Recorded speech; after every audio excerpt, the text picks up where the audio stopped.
dans tous les domaines de la vie. Mais il faudrait que tu mettes ton Dieu à défi. Que tu mettes ta foi en exercice. Comment tu vois Dieu pour ta propre vie?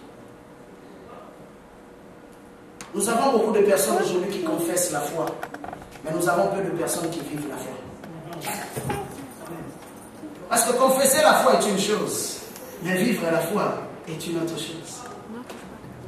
Nous avons beaucoup de personnes qui connaissent beaucoup de versets bibliques, mais manifester ces versets bibliques dans leur vie, c'est une autre réalité. Et qui ramène les gens à un évangile de réflexion. L'évangile n'est pas là pour t'emmener à des réflexions. L'évangile est là pour t'emmener à des actions. Amen. Amen. Vous êtes avec moi ce matin? L'évangile est là pour t'emmener à des actions. Donc si toi tu vas être là juste pour réfléchir dimanche après dimanche, je t'emmène dans des prédications enseignements pour réfléchir encore. Bien aimé, tu mourras avec des cheveux blancs dans tes réflexions. C'est pas ça notre but ici. Notre but, c'est de t'emmener à poser des vraies actions. Que quelqu'un qui passe puisse reconnaître qu'un tel a laissé ses traces. Amen. C'est quoi les traces que tu laisseras après ta mort? Pose-toi des questions. Si tu meurs aujourd'hui, que laisseras-tu à l'humanité? C'était que, oh, celle-là, elle était assidue au temple. Celui-là était assidu au temple. Après cela, qu'est-ce que cela a produit pour l'humanité? La Bible dit par une seule femme, le péché est entré. Mais par une seule femme aussi, le salut est entré. Mais qu'est-ce que toi maintenant, tu vas produire? Parce que la Bible nous appelle étant une femme. Marie a été capable de produire la vie, le salut. Mais qu'est-ce que toi tu vas produire après ta mort? C'est ça le but de l'Église. Pourquoi le Seigneur nous représente comme étant une femme? Parce que nous sommes appelés à donner naissance à quelque chose. Amen. Amen. Amen. Nous sommes appelés à donner naissance à quelque chose qui va demeurer après nous. Moi je mérite qu'aujourd'hui, si je meurs, que le Seigneur me dise: tu as été fidèle parce que tu as accompli ce pourquoi je t'avais envoyé. Mon but, ce n'est pas seulement de venir prêcher chaque dimanche ici.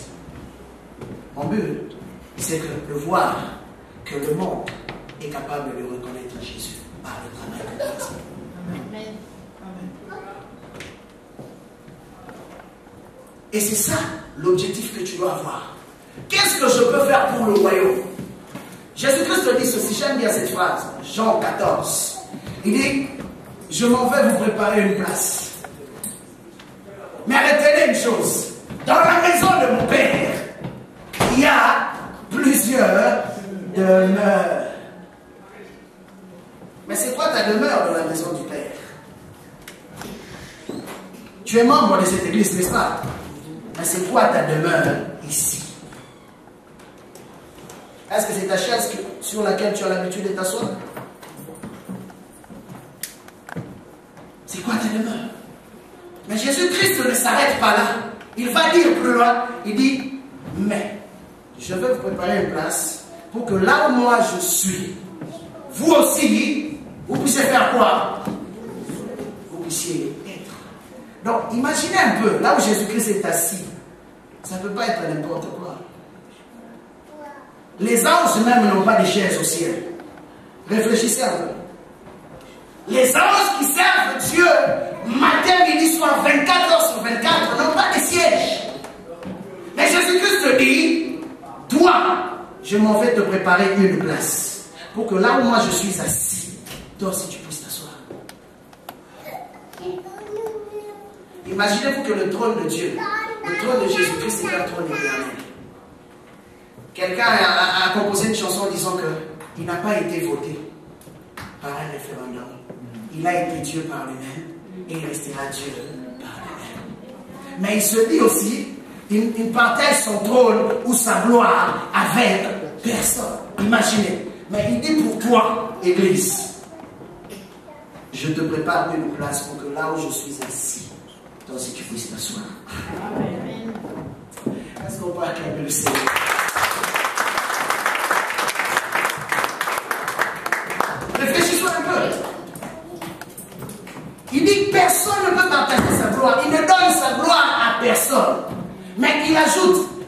l'Église et sa gloire.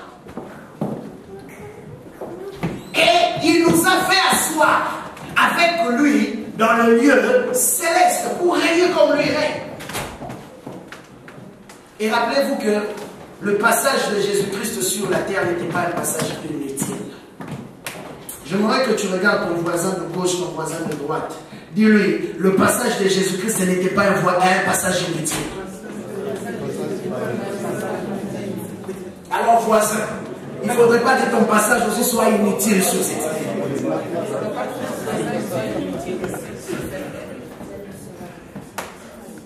Le passage de Jésus-Christ n'était pas inutile.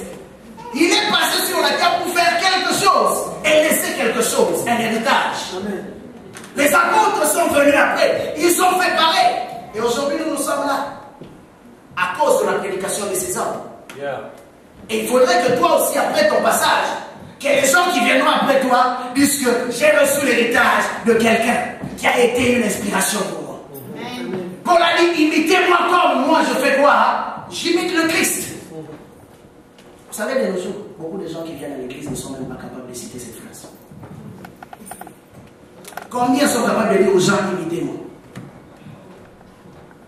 Beaucoup pensent que le fait de dire que non, il faut regarder juste à Jésus, c'est de l'humilité. C'est de la fausse humilité. On regarde qu'à Jésus, mais Jésus nous a placés sur la terre comme étant ses ambassadeurs, ses représentants. Donc, pour que les gens viennent à Jésus, ils regardent vers nous. S'ils peuvent voir les marques de Jésus-Christ en nous, ils seront capables de venir à Jésus. S'ils ne voient rien en nous, ils ne viendront non plus. Sinon, Paul n'allait pas dire cela. Paul, c'était un homme très humble. Mais il a dit, imitez-moi. Comme moi, je fais quoi? J'imite le Christ. Cela doit être ton défi. En sortant ce matin, que tu te dises que si je dois rencontrer les gens, j'aimerais que ces gens-là soient capables de voir Christ en moi. Que ces gens-là soient capables de voir la manifestation de Dieu en moi. Pour qu'ils soient capables aussi de m'imiter. Ce n'est pas un péché si une personne te dit, tu es vraiment une inspiration pour moi.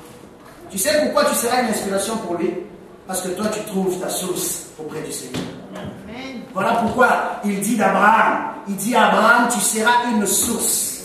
Non pas un canal, mais une source de bénédiction pour toutes les nations. Or, nous savons que dans une source, tout le monde vient pour puiser. C'est ça le rôle de l'Église. Demande-moi et je te donnerai pour héritage les nations. Et pour possession, les extrémités de la terre. Alors ce matin, j'aimerais que tu visualises un peu dans quel domaine tu veux voir Dieu t'utiliser. Dans quel domaine tu veux fonctionner avec Dieu dans cette société? Quel apport tu veux avoir dans ce monde avec le Seigneur? Pendant ton passage, pendant ton pèlerinage, j'aimerais que tu te tiennes sur tes jambes.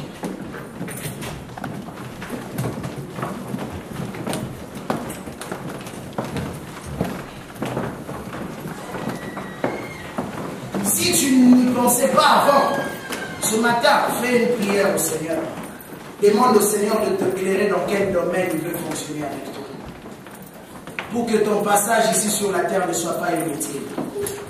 Pour que ton passage ici sur la terre ne soit pas juste un loisir.